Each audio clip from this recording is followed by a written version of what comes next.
Mama África. A minha mãe é mãe solteira e tem que fazer mamadeira todo dia, além de trabalhar como empacotadeira nas Casas Bahia. Chico César já cantava essa música, e essa música fala um pouco sobre essa vinda de africanos para o Brasil. Mas hoje nós não vamos falar desse transporte, dessa jornada. Nós vamos para dentro da África, falar da África. O professor Loures Maia já começou a falar desse processo e dessa relação África-Brasil, uma relação muito forte entre o Brasil e a África. Nós temos uma relação muito forte. Hoje, mais da metade dos brasileiros são considerados negros ou pardos, ou seja, tem uma relação fortíssima com esses povos que vieram da África. E quem é a África? Aula 34. Na tela para vocês. Aula 34. Eu, o professor Beto e o professor Loures Maia Barroso estamos trabalhando com vocês. Loures Maia trabalhou a primeira aula e eu vou trabalhar essa segunda aula que fala sobre a África. Importância dos estudos da África. Então, vamos trabalhar junto aqui. Vamos ver a África mediterrânea. O que é essa África mediterrânea? Vamos ver a África subsaariana.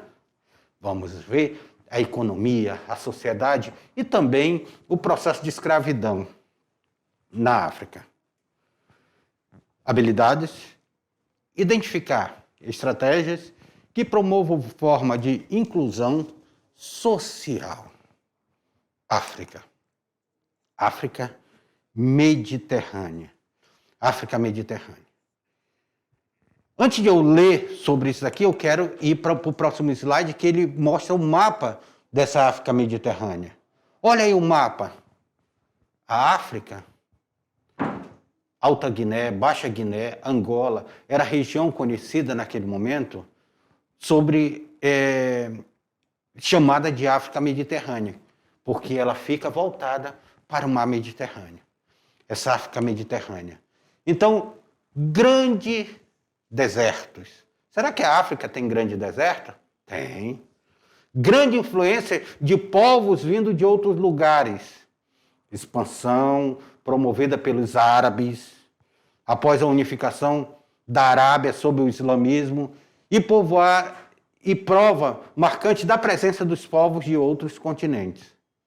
Foi desenvolvido um intenso comércio caravaneiro. Quando a gente está falando desse período da África, essa questão da África, nós estamos trabalhando, é interessante nós observarmos o que é a África. Mas eu vou te levar a uma reflexão. Quando eu falo de África, qual é o primeiro pensamento que vem na sua cabeça? Esqueça a aula do professor Loures Maia. Qual era o pensamento que primeiro vinha na nossa cabeça? A gente já imaginava animais, não era? Fome, miséria. Não é isso que a gente imagina quando se fala em África? É igualmente quando você chega lá em São Paulo, você pergunta lá em São Paulo: ei, quando eu falo para você aqui sobre a Amazônia, o que você lembra da Amazônia? Eles só vão lembrar de floresta, rios, animais. Então eles têm um imaginário também sobre a Amazônia. Sobre a Amazônia, eles jamais imaginam que a Amazônia tem uma diversificação populacional tão grande.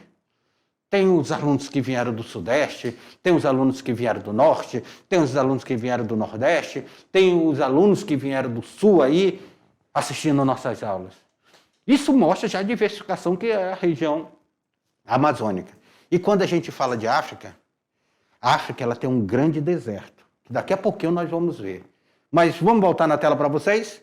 Na tela para vocês, porque a primeira região que eu estou falando da África, ela fica na parte ocidental e centro-ocidental do continente, banhada pelo Oceano Atlântico. Recebe a denominação de África Atlântica. Então, essa região aqui, banhada pelo Oceano Atlântico, recebe essa denominação de África Atlântica. a África subsaariana. África subsaariana. Você vê nesse mapa aqui, ó, que na África nós temos essa divisão da África, que nós já vimos que essa África aqui, Atlântica, ela fica voltada para o mar Atlântico, mas a grande divisão da África se dá isso daqui, ó. Essa África de cima, que é chamada de África Mediterrânea, e essa África de baixo, que é chamada de África subsaariana. Por que ela é chamada de subsaariana? Vocês já viram os desertos que existem no mundo? Já viram os desertos que existem no mundo? Nesse outro mapa, eu vou mostrar para vocês os desertos que existem no mundo. Vocês têm noção desses desertos? Olha aí para vocês, esses desertos. Os desertos que existem no mundo. Olha aí, ó. Gente, imaginem vocês esse grandioso deserto. Nós temos aqui, ó, nós temos o deserto lá em cima de Colorado, nós temos aqui embaixo o deserto de Atacama, nós temos regiões aqui no Brasil, principalmente ali no Nordeste, que possam ser regiões que possam virar deserto. Vocês veem aqui, ó, que esses desertos, eles estão aqui numa faixa, que vem numa faixa aqui, ó. Ou seja, teoricamente, era para a floresta aqui onde nós moramos ser um grande deserto. Só que aí vocês vão lá para a geografia, pesquise sobre rios voadores, que vocês vão ver a importância que é a floresta tropical estar em pé. Por que é importante a floresta tropical estar em pé? Justamente por causa disso, porque daqui nós temos uma possibilidade muito grande, se a floresta for derrubada, nós virarmos um deserto. Assim mesmo como o Nordeste. O Nordeste tem uma possibilidade muito grande dessa região virar um grande deserto. E fica nessa faixa. Aí você vê os rios voadores que trazem água do Oceano Atlântico, vão derrubando aqui na floresta amazônica, vão circulando e vão trazendo chuva para o sul e sudeste. Percebo que a natureza ela tem uma engrenagem que, se a gente quebrar uma engrenagem aqui, ela pode prejudicar lá em cima essa engrenagem. E olha a quantidade de deserto. E nós estamos falando desse deserto aqui, ó. Nós estamos nesse deserto. Deserto da Líbia, da Núbia, esses desertos que ficam aqui, o deserto do Saara. Então, principalmente aqui o deserto do Saara. Aqui, ó. Esse deserto do Saara, ele faz uma separação de quem morava... Aqui é o oceano, é o mar Mediterrâneo aqui em cima. Tá vendo aqui, ó, o mar Mediterrâneo, que ele sai no Oceano Atlântico. O mar Mediterrâneo, então, essa África Mediterrânea, ela fica aqui em cima. Só que no meio tem um deserto e abaixo nós temos aqui a região da África, que ela é chamada de África subsaariana. Ou seja, ela fica abaixo do deserto de Saara. Por isso que ela é chamada de África subsaariana. Fica abaixo do deserto do Saara aqui, ó. Então, preste atenção aqui que nós vamos falar da África, dessas duas regiões, e o desenvolvimento que se dá aqui nessa região que não se deu, porque aqui nessa região aqui, a parte mediterrânea, nós temos aqui grandes reinos que foram formados aqui. E aqui que os árabes, depois na expansão, quando eles vêm daqui da Península Arábica, eles vão se expandir e eles vão tomar também essa região, vão ocupar por muitos anos essa região. Na tela para vocês. Na tela para vocês. Então, a África, ela permaneceu mais isolada do mundo do Mediterrâneo, lá onde eu mostrei para vocês. A África Mediterrânea e essa África subsaariana, ela ficou isolada, tinha um deserto no meio, havia essa barreira natural no meio, esse chamado deserto do Saara, esse deserto do Saara que ficava no meio.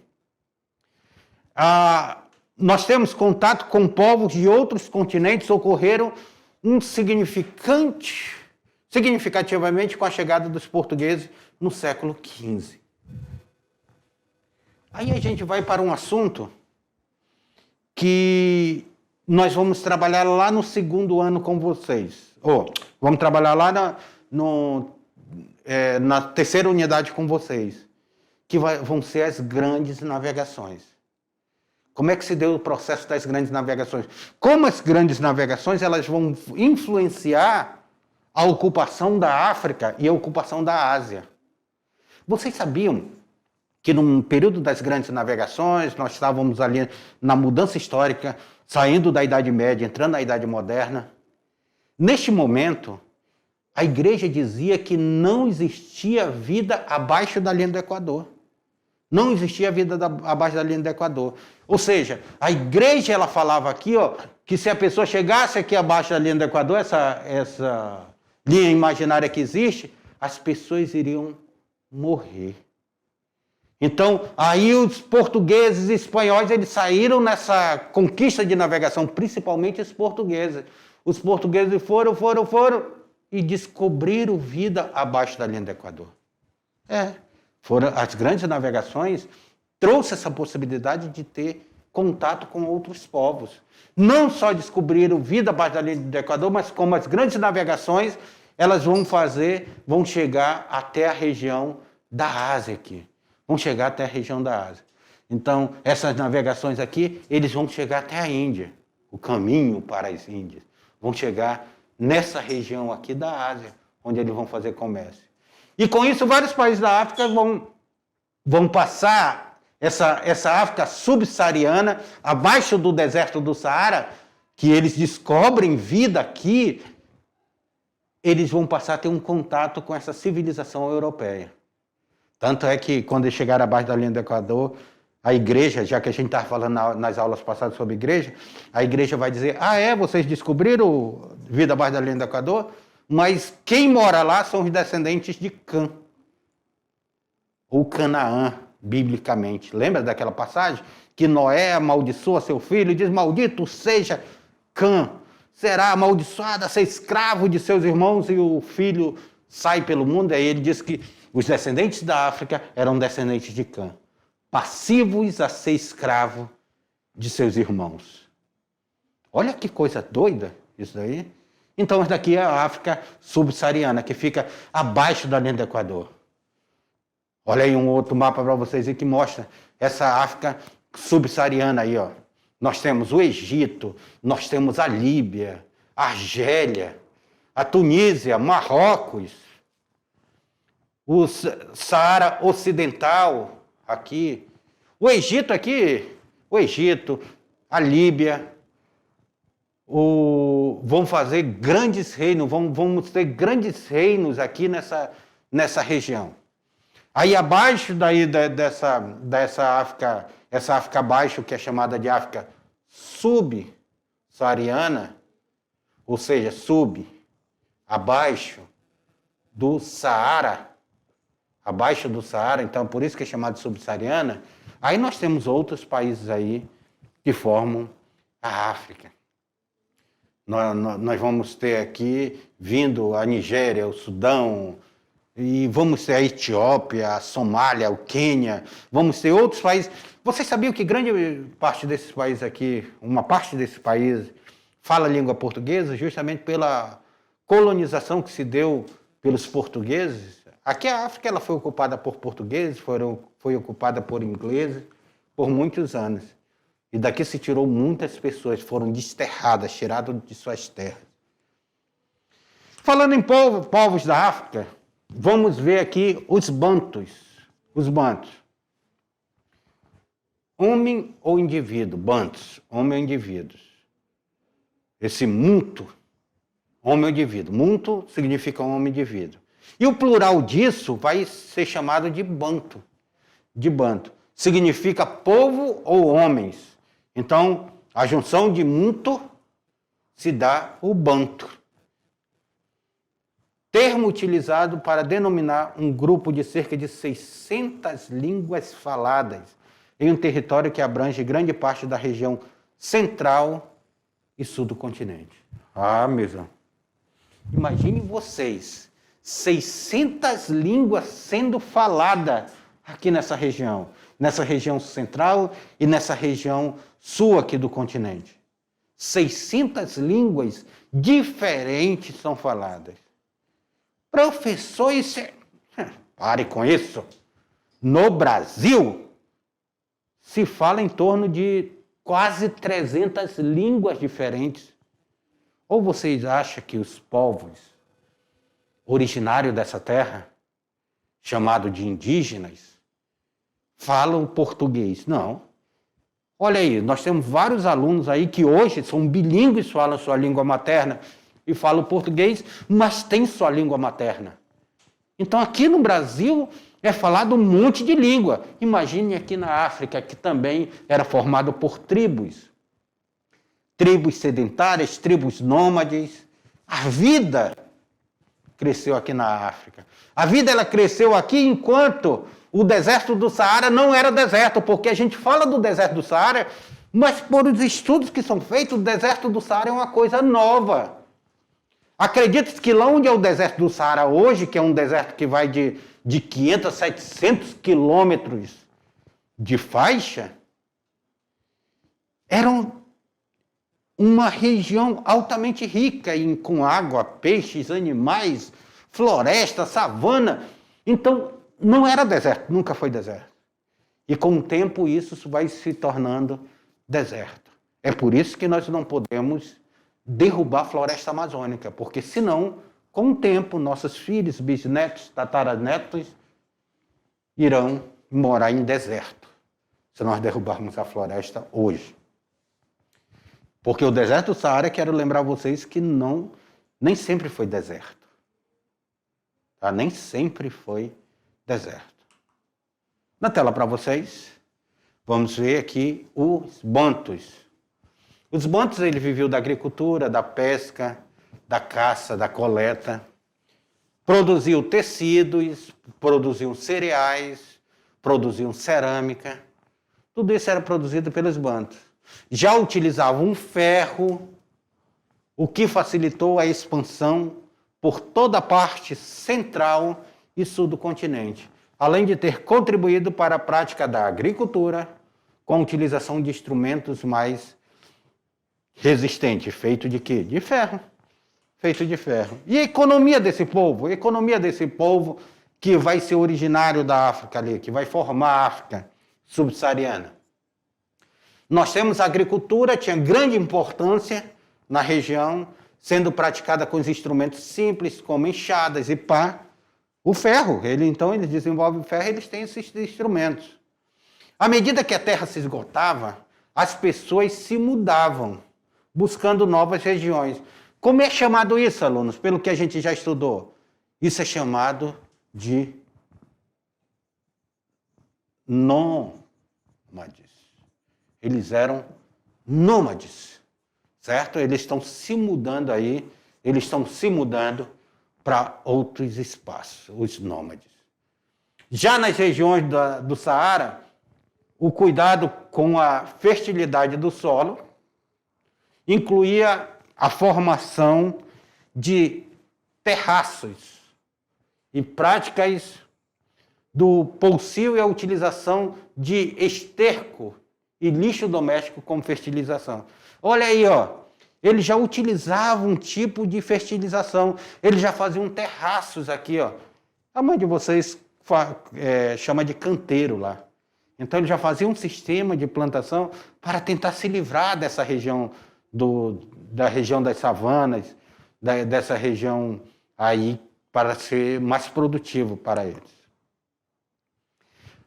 Nas regiões litorâneas, atualmente ocupada pela Nigéria e Camarões, se desenvolveu uma agricultura bastante especializada com o plantio do arroz. Nas regiões inundáveis, nós temos o inhame, mandioca, olha aí, ó, sendo produzido já inhame, mandioca. Nós temos a utilização das raízes, sorgos, milhete. Os dois últimos são tipos de milho aqui, ó. Esse sorgo e o milhete eram tipos de milhos que eram utilizados lá. Havia também o armazenamento de alimentos.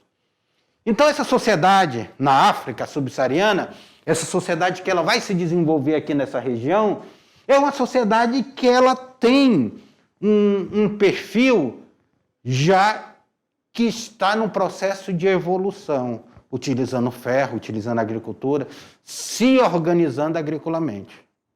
Só que vai ter muitos conflitos entre tribos. Lembra aí? São línguas diferentes, costumes diferentes. Há muito conflito aqui nessa região. Há muito conflito nessa região. E esses conflitos, nós vamos ver na formação social, essa região, na sua formação social, nós vamos ver que esses conflitos começam um processo também de escravidão de uma tribo pelos outros, que perdiam a guerra. Então, esse processo de escravidão na África, ele veio de muito tempo. Nós iremos ver na aula de hoje. Tá bom? Na tela. Essa sociedade, na região, os Yorubas e os Ibos organizavam suas aldeias com cerca que protegiam seus habitantes. Na Europa, se construíram muralhas de pedra. Lá eles já faziam cercas para se proteger. Cercas na aldeia aí fazendo essa proteção. Estacas de madeira grandiosas para fazer essa proteção. Nas aldeias, a parte central era destinada à vida coletiva, com funcionamento de feiras e realizações de festejos. Vocês percebam que essa cultura a gente traz até hoje. A gente pega na nossa cidade aí a parte central da nossa cidade. O que nós fazemos na parte central da nossa cidade? Ali nós temos a praça, nós temos aonde faz uma coisa coletiva, perto da praça, tem as feiras. Nas aldeias também não tem aquela parte central, que é uma parte coletiva. Aí nos quilombos tem aquela parte coletiva também. Então, era essa característica que nós trazemos ainda da África. Falando nisso, nós temos muitos alunos que são descendentes diretos desse povo africano, que são nossos alunos remanescentes quilombolas, que estão conosco ligados nessa aula. Grande abraço para vocês. Daqui a um dia eu estarei por aí, principalmente em Porto Murtinho. Tá? Estaremos lá no Guaporé, nós estaremos falando. Me espere, daqui a um dia eu apareço por lá. Vamos lá.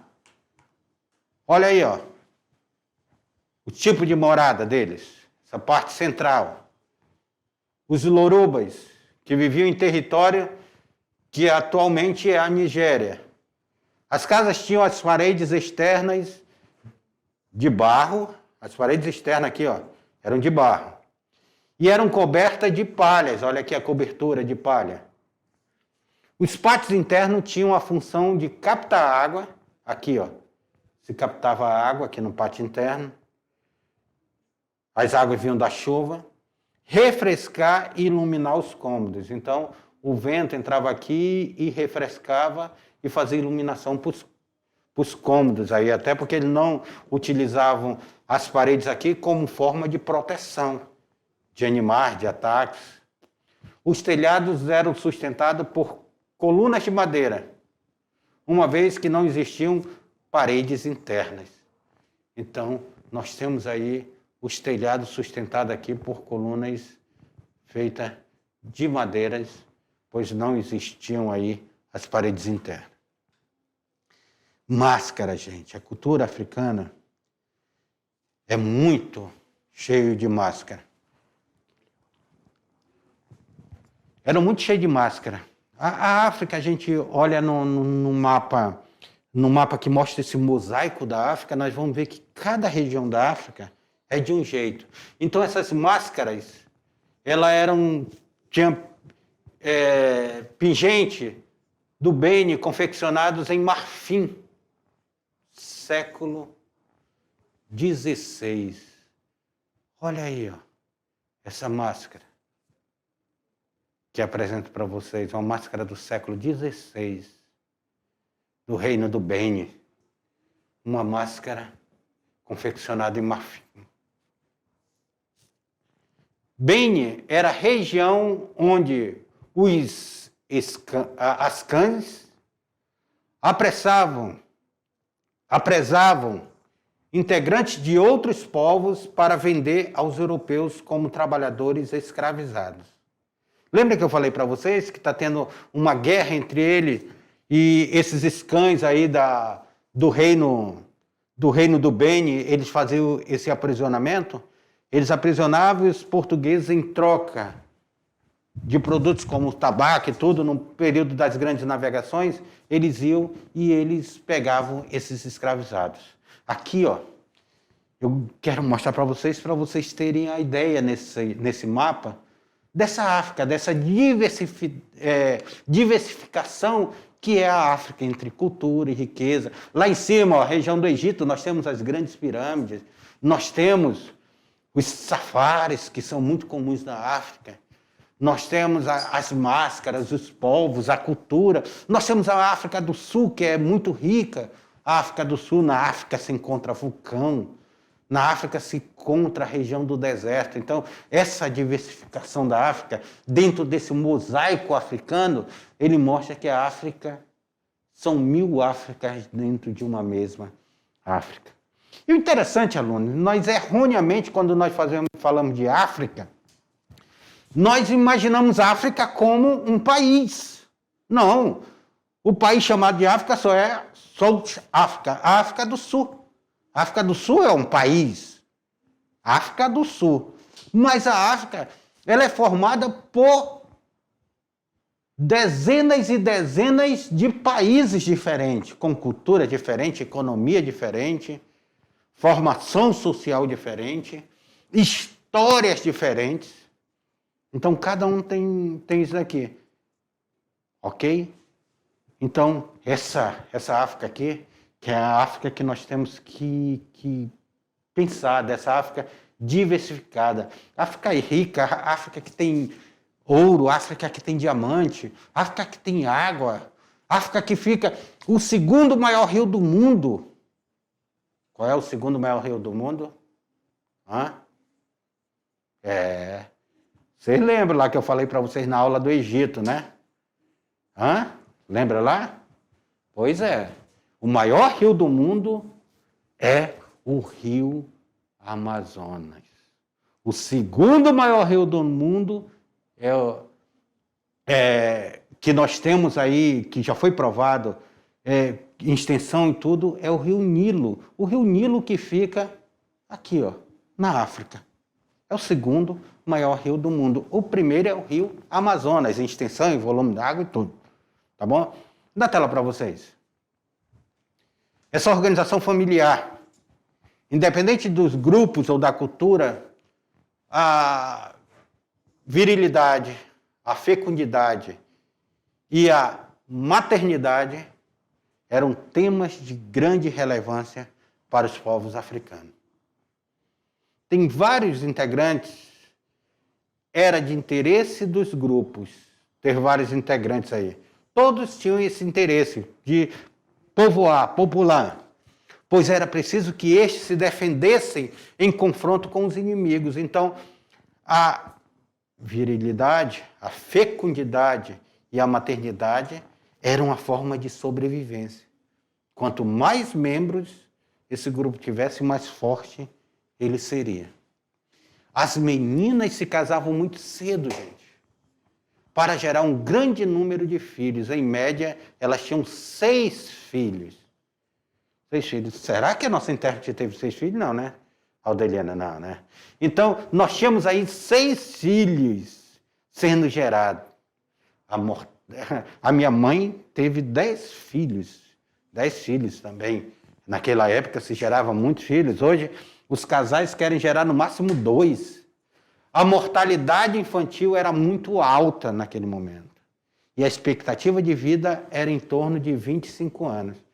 Quando eles vieram escravizados para o Brasil, essa expectativa de vida passou a ser de 10 anos de escravidão. Depois que eles se tornavam escravos, eles não aguentavam mais de 10 anos como escravos. A união se caracterizava pela poligamia. O que é poli? várias. Podia ter uma rede familiar de várias mulheres, principalmente o homem, ele poderia ter várias mulheres. Então, ela tem essa poligamia aí. E o trabalho? E o trabalho? Em algumas comunidades agrícolas, muitas vezes, cabia aos homens a tarefa de preparo do solo e às mulheres o plantio e a colheita dos alimentos. Em outras, a colheita era exercida por homens e mulheres. Então, cada uma sociedade ela se organizava de uma maneira. Nas sociedades escravistas, eram os trabalhadores escravizados que arcavam com as tarefas mais pesadas. Peraí, professor, o senhor está dizendo que aqui nessa África que nós estamos falando, também existiu escravo? Existiu. Existiu escravo. Lembra que eu falei? Uma tribo guerreava com a outra e os prisioneiros eram escravizados. Então, existiu escravidão lá na África. E existiu, lembra que eu falei para vocês também que os islâmicos pegaram essa região da África mediterrânea? Pois é. O povo árabe vão ser os primeiros a fazer o processo de escravidão aqui na África. Os egípcios fizeram escravidão, os romanos escravizaram. E, por último, nós temos os europeus escravizando. Não, os europeus não escravizaram só trazendo para o continente. Depois eles foram lá para dentro do continente e continuaram escravizando o povo africano.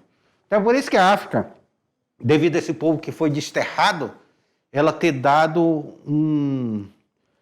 tido um entrave dentro do seu desenvolvimento social, político, em alguns cantos da África. Mas foi um fator mais externo do que interno. Falando nisso, sobre a escravidão. Provavelmente a escravidão na África surgiu com a prática agrícola, que gerou a necessidade de maior quantidade de mão de obra. Lembra que as famílias tinham que produzir filhos e tudo para se defender e fazer agricultura? Pois é. O fato que levou o povo a escravizarem seus semelhantes. Tá? Então, acredito que foi com essa agricultura aí que escravizou seus semelhantes. Na antiguidade, os egípcios também, lembra que eu falei dos egípcios? Realizaram excursões ao sul da Núbia para a obtenção de trabalhadores cativos. Olha aí, os egípcios também já praticando a escravidão na África. O comércio de escravizado foi ampliado com a chegada de quem? Com a chegada dos árabes. Os árabes ampliaram esse comércio de escravos lá, ao norte da África, no século VI. Aqui no norte da África, lá no século VI, então, nós vamos ter o norte da África aqui sendo ocupado pelo povo árabe, que vieram lá da Arábia, subiram e ocuparam o que já foi assunto de outra aula que nós estudamos, ocupamos aqui o norte. Então, os árabes eles vão intensificar esse processo de escravidão na África, eles vão ser intensificados. Tela para vocês, século IX. Dentro do século IX, os mercados de comercialização de mão de obra escrava já estavam estabelecidos no norte do continente. Olha aí essa imagem do Alto Egito. Essa imagem já representa aqui, ó, a gente olhando ela ao todo, já representa um processo de cativo. Olha a corda no pescoço do cativo, o cativo amarrado de mãos para trás, atados. E percebam que ampliando essa imagem, nós vamos ver claramente a característica de um africano dessa região subsaariana ou dessa região da África, dessa África negra, sendo escravizada. Abu Simbel, Alto Egito, construído sob Ramsés II, 19ª dinastia, 1260, antes de Cristo, linha de prisioneiros, realce do trono ao lado da estátua. Interior esquerdo do túmulo de Ramsés II. Olha aí, ó. Já no túmulo de Ramsés, já aparecia essa linha de escravos, a escravidão. Os árabes, foi forte lá, deram preferência aos meninos e homens, os quais eram destinados ao trabalho na agricultura, nas minas e em outras funções ligadas à produção de bens e alimentos. Ao longo do século IX, do século X, aí, a grande procura por escravizados tinham como objetivo a formação de grandiosos exércitos. Olha aí, ó, nessa figura aí nós já estamos vendo o comércio dos árabes, o comércio dele com os escravizados. 1849, eles retratando isso dentro dessa pintura, dessa imagem. Uma gravura do jornal francês. Aí. A África Atlântica era comum a escravidão doméstica. Lá no Atlântico, a escravidão doméstica era muito forte. Nas sociedades que habitavam essa região, a escravidão estava estreitamente ligada à necessidade de mão de obra. Então, escravidão. Foi igualmente a colonização do Brasil. Era ligada à mão de obra, à monocultura. Os escravizados eram destinados aos mais variados fins. Ao trabalho na agricultura, ao trabalho na pecuária, aos sacrifícios religiosos que muitas vezes eram feitos com pessoas, aos haréns também. Eles eram colocados, as mulheres eram colocadas nesses haréns, os homens viravam os eunucos nesses haréns. O tratamento que recebiam variava muito das atividades desempenhadas e também da generosidade dos seus senhores. Era crueldade. Já os portugueses, vamos lá para o século XV. Os portugueses dão início a um comércio de escravizado lá no Oceano Atlântico. Lá no Oceano Atlântico. A partir das viagens marítimas, que eu já mostrei para vocês como se deu essas viagens marítimas. O reconhecimento e a exploração do litoral africano. Então, dentro dessa viagem marítima, os portugueses que chegaram até as Índias, eles passaram aqui por essa região. E ao passar aqui por essa região aqui, ó, eles vão ter contato com esse povo e vão começar a escravizar esses povos e levar lá para sua colônia nas Américas. São os portugueses. E depois foi intensificada pelos ingleses. Estima-se, na tela, estima-se para vocês que cerca de 11 milhões de africanos foram retirados lá da África, foram desterrados, arrancados e depositados na América para exercer várias tarefas essenciais da sobrevivência do sistema colonial. E sabe como eles eram transportados? Navios negreiros. Nós teremos uma aula específica sobre isso. Fatores que facilitavam o processo de apresamento e o comércio dos escravizados. Nós temos a fragmentação política, ou seja, a África ela não tinha uma unidade política formada. A existência já de escravidão doméstica, eles encontraram essa escravidão doméstica ou escravidão de linhagem nas sociedades africanas, e a corrupção dos chefes locais, que vendiam essas pessoas como escravizadas. Nós temos Casa dos Escravizados, na região responsável. Então nós temos essa Casa dos Escravizados, que era um órgão responsável pela regulamentação do comércio, cobrança das taxas reais e papais, estabelecimento dos preços no mercado, controle do comércio, taxas reais e papais. Gente, a igreja recebia pelo escravizado. Por isso que os portugueses lucravam muito. O comércio de escravizado no Atlântico, os pontos de parada ao longo do litoral africano recebiam ou armazenavam os capturados à espera de embarque, e eram embarcados nesses navios negreiros. O outro ponto do litoral era promovido expedições que adentravam nas terras africanas em busca desses cativos. Chegavam lá e eles eram transportados aí, ó, nesse navio, comércio de escravizado. Olha essa ilustração, gente. Abarrotavam de pessoas e atravessavam. Então, essa cultura africana, essa diversificação de culturas, de costumes da África, ela teve, ao longo do tempo, uma coisa que vai barrar ela, que foi a escravidão dos portugueses e dos europeus, que desterraram esse povo e trouxeram para o trabalho forçado. E esta foi nossa aula de hoje. Na próxima, eu voltarei com vocês para fazer a revisão e a atividade.